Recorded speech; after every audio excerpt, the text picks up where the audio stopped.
Today's celebratory retro fix brought to you by the Xbox 360 celebrating its 20th launch anniversary. Yeah, I decided to go with something a little special here because this console means a lot to me. It came out at the perfect time in my life where I was not quite an adult, but I was transitioning from that kid to an adult, and this console was there for me the entire time to help me bridge that gap. I know I haven't done a retro short on a 360 game yet, but let's be real. This console being 20 years old is definitely retro. Yes, there are some properties out there that are available today due to re-release, but like I've said in the past, a good game is a good game, and why wouldn't those developers in today's market release known moneymakers?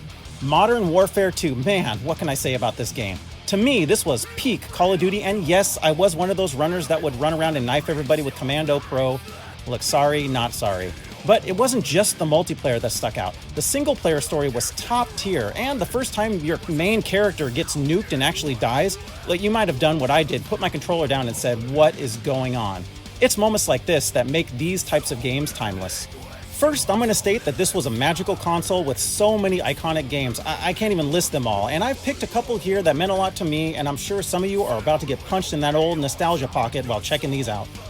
Left 4 Dead 2 was an amazing co-op game that built my love for PvE. I mean, working with your friends to try and survive the zombie apocalypse was tons of fun.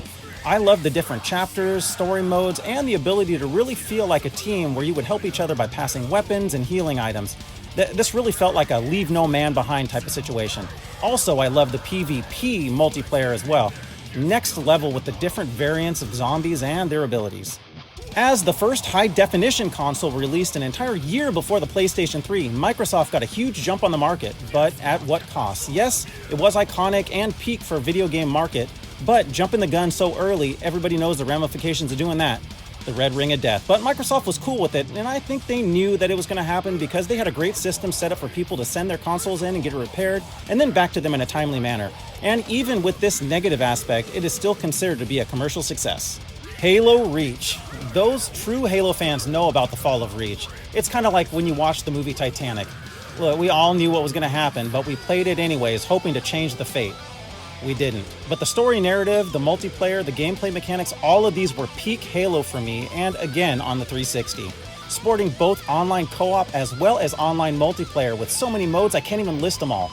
This game is my preferred way to play Halo. Some of you may know that I'm a huge fan of Xbox Live. As a matter of fact, I took part in the Xbox Live beta testing phase on the original Xbox, and I've had it ever since. I made friends, and I still have them to this day from back then. But as far as really being engulfed and engaged in the Xbox Live culture, this system was the anchor. BioShock. Masterpiece. What an amazing showcase for what the 360 was able to bring to the table. Not only the graphics, immersive atmosphere, and tight gameplay could hold a candle to what was truly next level here. It's the narrative, story, and the environment you find yourself in. There has been nothing like it, in my opinion. The first time you venture into Rapture is something that will stick with you. Almost everyone remembers what it was like proceeding into the depths. Say hi to the little sisters and Big Daddy for me. Tell them Dantron sent you. Gears of War, such a gritty, action-packed experience. I don't even know how to describe it. Well, I mean, I guess I kind of did describe it, but that doesn't hold a candle to what you actually experience. Throughout the story, you get to know the characters, some of which you actually begin to care about because, like true friendships, you were there for them and they were there for you. Here you get to experience the events of a post-apocalyptic Earth, which has been invaded by aliens from deep below in an event known as Emergence Day. The human race is on the brink of annihilation, and you get wrapped into this weird and crazy plan, some last-ditch effort to repel the invaders. Sporting couch and online co-op as well as PvP, this game is another 360 work of art that won't seem to die.